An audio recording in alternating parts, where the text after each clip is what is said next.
Hello, my name is Grace Smith and I'm an Envisage advisor. I'm joined today by Debbie Popkin-Rudoy, who is a personal wellness and care coordinator with Envisage. On behalf of Envisage, Presbyterian Senior Care Network, and Lutheran Senior Life, we want to welcome you to today's discussion of the 6 essential benefits of having a personal wellness and care coordinator. If you're new to Envisage or a first-time visitor to the website, I'll give you a quick introduction. Envisage is a membership community for older adults who don't ever want to leave home and go to a nursing home. We are the premier program for older adults who choose to remain in their own home as they age.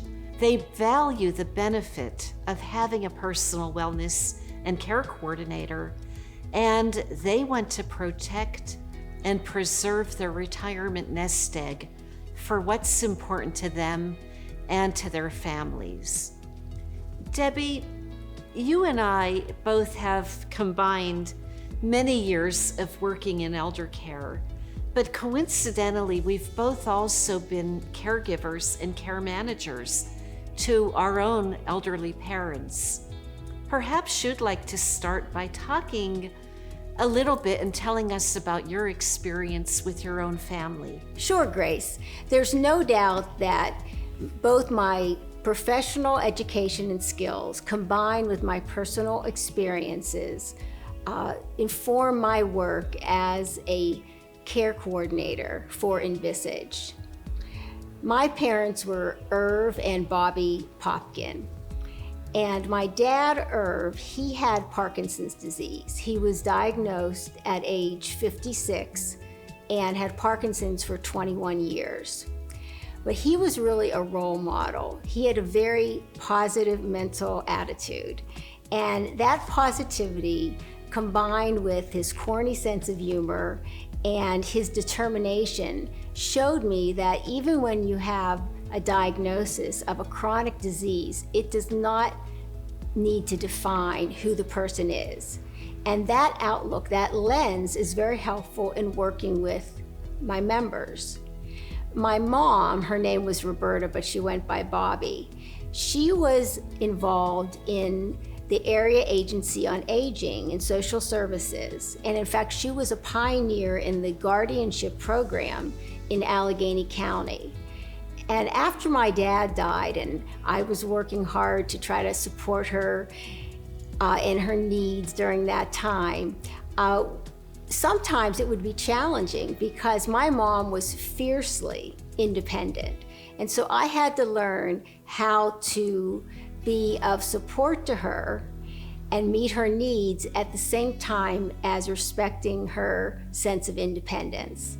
And actually, those experiences have come in handy also. Early on, I was working with a woman who was, like my mom, fiercely independent and had a daughter who she would not listen to much that the daughter advised. And my own experiences with my mom helped me to navigate that situation and work effectively with that member. That really does make sense. So you really have experienced care management on both a professional and a personal level. I know my own mother had a massive stroke in 2005. Mom lived at home with care for 7 years and then subsequently spent another 7 in nursing home care. My brother is a director at a local hospital and I work in elder care, and even for the two of us, we've had many challenges over the years. I will say, Debbie, that in all of our years of working in elder care, and I think you'll agree with me, we have never met anyone who has said that they want to go to a nursing home. And we've never met anybody who has said that he or she wants to be a burden to their adult children and family. However, as much as we say that, the statistics tell us that 17.7 million family members, Americans, are taking care of a spouse, a parent, a friend, or a neighbor who has needs due to mental, physical, or cognitive decline. And of those 17.7 million family members, 32% of them have had to give up their full-time job to become a caregiver. All of us are planners when we think about retirement, in that we become very cognizant of saving and investing for our retirement years. But staying at home when you retire does take planning in addition to saving. And all of the dollars in the world cannot guarantee that we will have the best care and care management as we age. Debbie, you're a licensed clinical social worker, and at work you're a personal wellness and care coordinator. Perhaps you could tell us a little bit about what that means. Sure, Grace.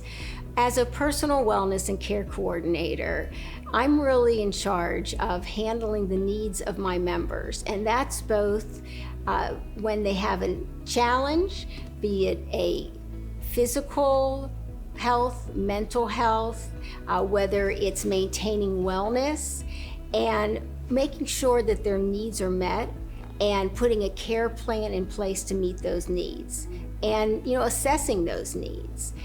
And a big piece to me of being an effective care coordinator is to be proactive with my members. So in other words, I'm trying to stay ahead of the game and trying to minimize issues and challenges.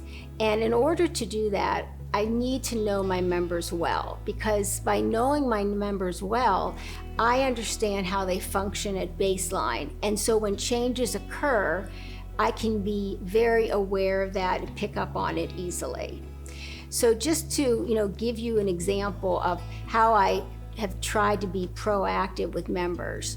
One of my members has Parkinson's disease, and he had a fall at his home. He had to be hospitalized, and then he was in rehab for weeks. And the plan was to discharge him to home. But I knew for that to be a successful discharge to home, that there would have to be some changes made in the home and in the weekly routines. And so thinking ahead, I put multiple pieces together and plans so that he could have a successful transition to home.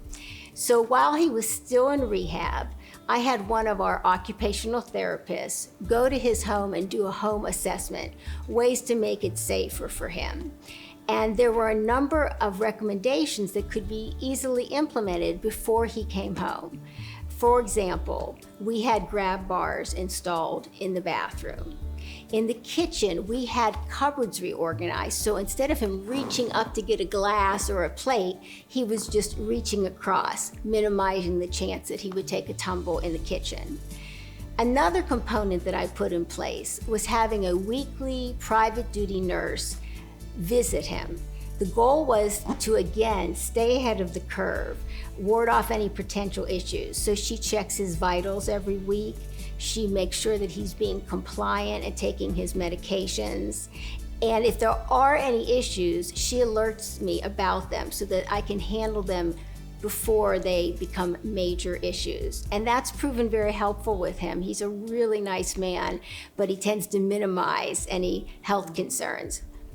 And then the other component that I put in place, in addition to having the home assessment and having the nurse, is I reached out directly to his movement disorder neurologist. And the reason I did that is I remembered from my experiences with my dad that in Parkinson's, it's very important the timing of taking the Parkinson's medications. And if you eat too much protein near when you take those medications, you actually inhibit the effectiveness of the Parkinson's medications, which again could lead to a fall, etc. And so I checked that I did have the right understanding on this with his doctor. I reinforced it with him, and then she knew that she would also be reinforcing that with him on his visits. Very interesting. So that is very, very proactive. And we say the first essential benefit of having a personal wellness and care coordinator is that you are proactive. Let's talk about the opposite, because As we know, things happen, and we often have to be flexible and switch gears, and you have to become reactive. Another essential benefit of personal wellness and care coordination.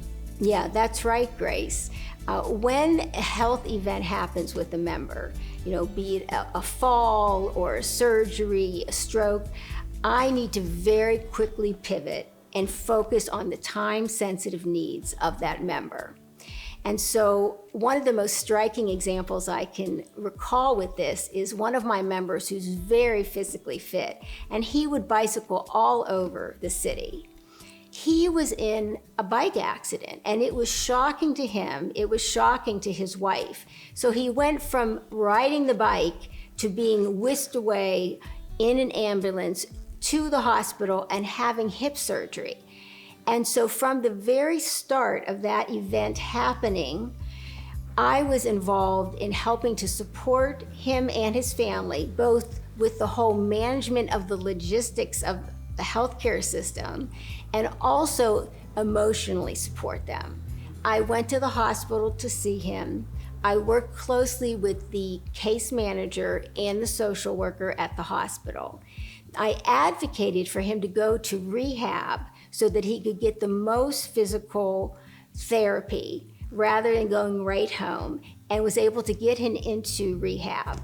And then once he was there, I stayed involved, in touch with the nurses, the doctor, the occupational and physical therapist, even went to care meetings so I would know what was happening with him. And as he progressed and was ready to go home, I was already making plans for what kind of supports he would need at home. We don't want his wife to have to become his caregiver. And for instance, he needed assistance with things like personal care. And so we set up a caregiver schedule in his home to meet his needs while he built up his strength. And then as he got better and better, we reduced that caregiver schedule. So that was really shepherding the family through the whole process and lifting the burden from them. That makes sense. So proactive and reactive. What I found interesting about the story you just told is that we often focus on how beneficial it is to be at home and receive care at home. But you also are talking about being in a hospital and going to the care conferences.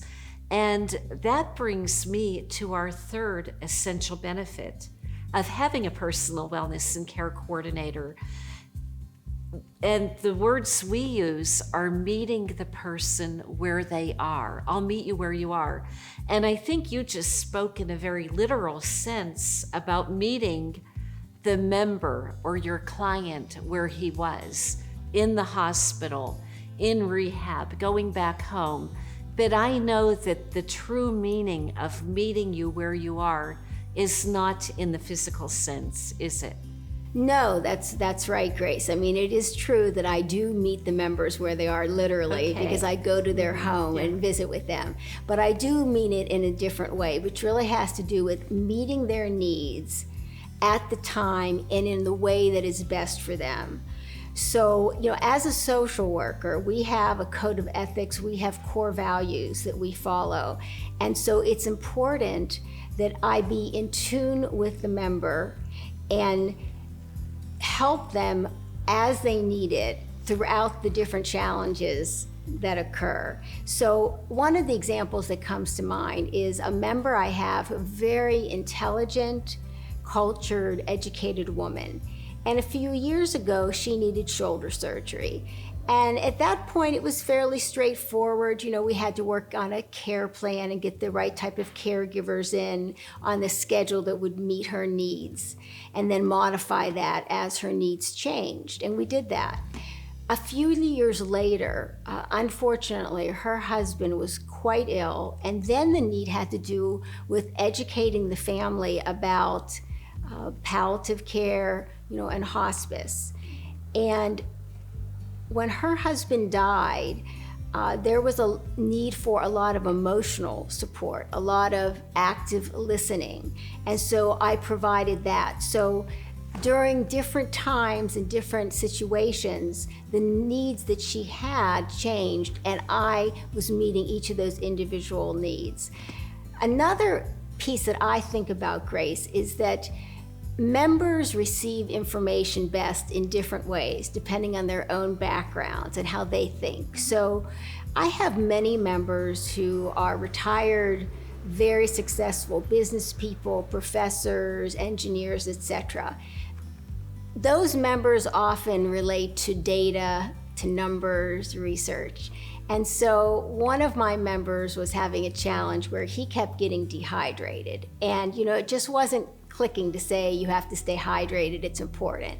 So I went back to the office and I actually did research, and I found a medical article that explained that dehydration taxes the brain. And when already the brain is in a fragile position because of another assault, it can really be a stumbling block, literally and figuratively, to get dehydrated. So when I sent him and his wife that article, that seemed to click in. That made a lot more sense to him. So I was trying to give him information in a way that connected with how he thinks and relates to challenges.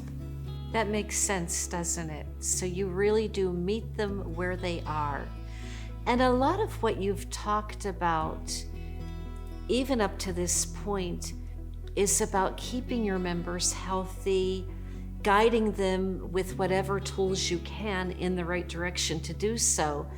And that brings us to another one of what we call the essential benefits of having a personal wellness and care coordinator, and that is the focus on staying well. George Burns once said, "You cannot help getting older, but you don't have to get old." And that really does make sense. We want to make the best of our retirement years, but it takes work.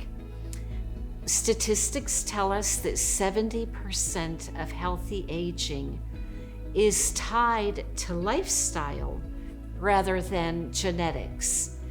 So we often talk about physical well-being, nutrition, exercise, maintaining healthy relationships, spiritual engagement, all having to do with how we age and how healthy we stay during the aging process. I'm sure you have many different ideas about that, but how do you keep a client healthy and engaged? Yeah, I definitely focus on wellness with my members. And that's in a broad sense. That's physical wellness, mental health wellness, etc. And what I'm looking for are programs and services that are a good fit with the members' interests and needs. And then my goal is to make very specific recommendations that are actionable. So I'll give you an example.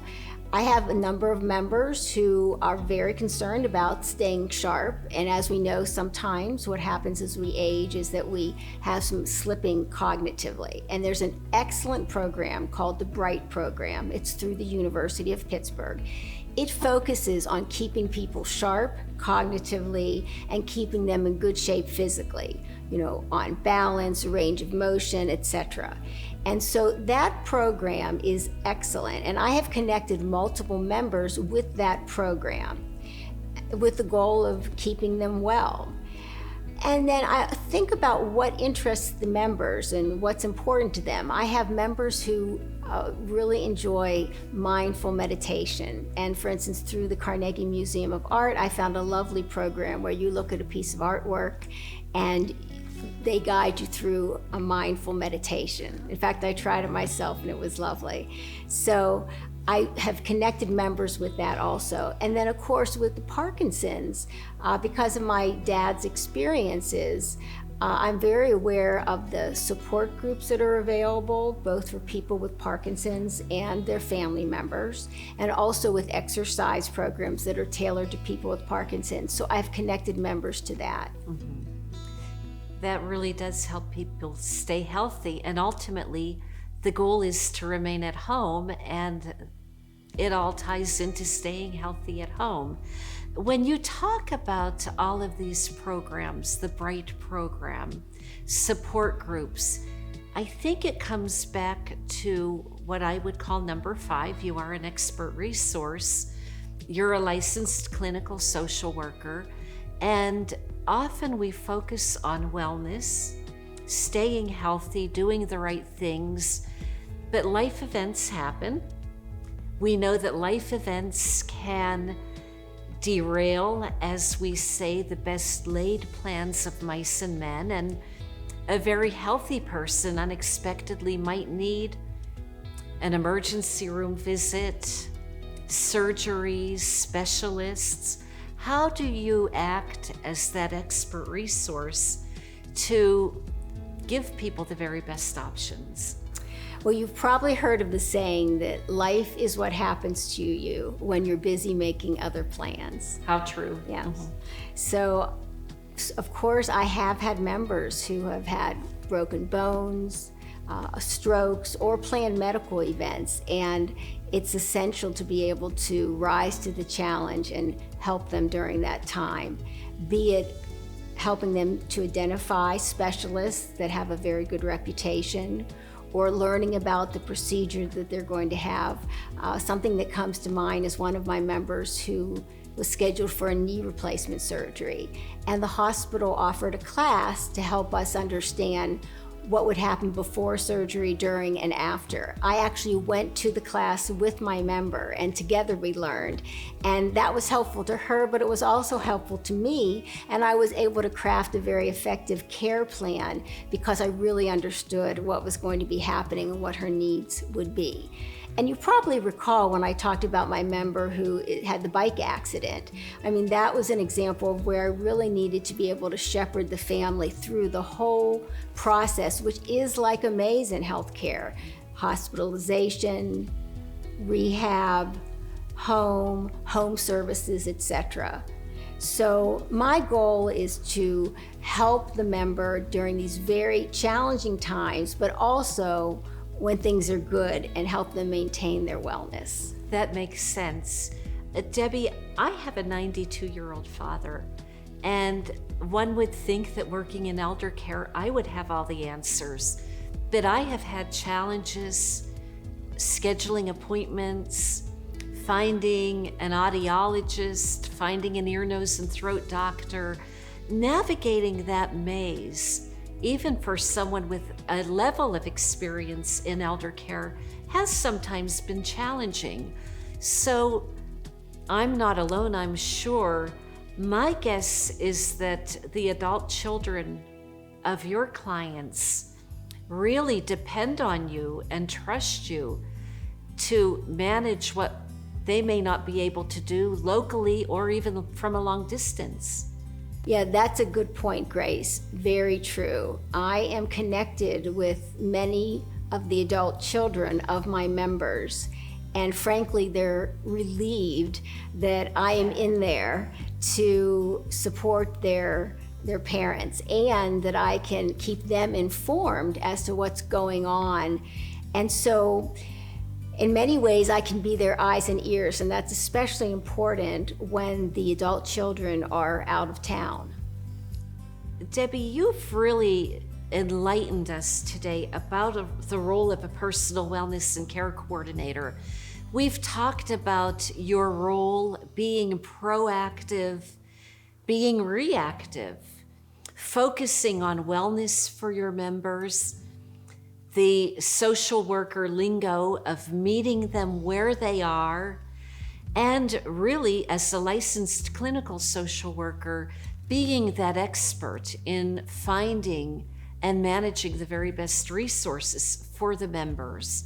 When we think about everything you do for older adults, the word that comes to my mind, and that is our 6th essential benefit of having a personal wellness and care coordinator, is an advocate. You're an advocate to older adults. That's true, Grace. That is an excellent word to sum up what I do for my members. I'm an advocate. I'm in there to help them get what they need when they need it, to be it either maintain their health or to overcome a health challenge, and that could be physical, that could be mental. And frankly, I relish the role. I enjoy getting to know my members, and I know one of my members said, "Debbie, I know that if it can be done, you will get it done for me." It's been a pleasure to be there for the members, both in positive times and challenging times. Well, you must feel a great level of satisfaction at the end of the day that you've really made a difference in the life of the people that we serve. Yeah, that's definitely true. And it's almost as if I have become an extended family member, but with the benefit to the member that I have the social work experience and education to help them navigate. Well, I have to say, I have 2 adult sons, and they're good-hearted, bright young men, but I would never ask them to come and repair the furnace or fix the transmission of the car or, heaven forbid, cut my hair. Why? Because those are not their areas of expertise. Why then would I even think about depending on them to take time off of work, come home, and help manage my long-term care needs? It just would not make sense. What does make sense is to plan ahead and have that personal wellness and care coordinator on board. As we say, make your decisions when you're the boss, so that if there is that life event or as a person ages, the relationship is already in place. Yeah, that's very true, Grace. So it does make sense to have that advocate. On behalf of Envisage, Presbyterian Senior Care, and Lutheran Senior Life, Debbie and I want to thank you for joining us today. I hope that you've become enlightened and that you understand more about the benefits of having a personal wellness and care coordinator. I would encourage you to visit our site again, our website, www.envisage.org. There's always so much to learn, and I would tell you that ORG on the website is important. We are a nonprofit organization, and we work with the mission to care for older adults and to make aging easier. Thank you again for joining us today.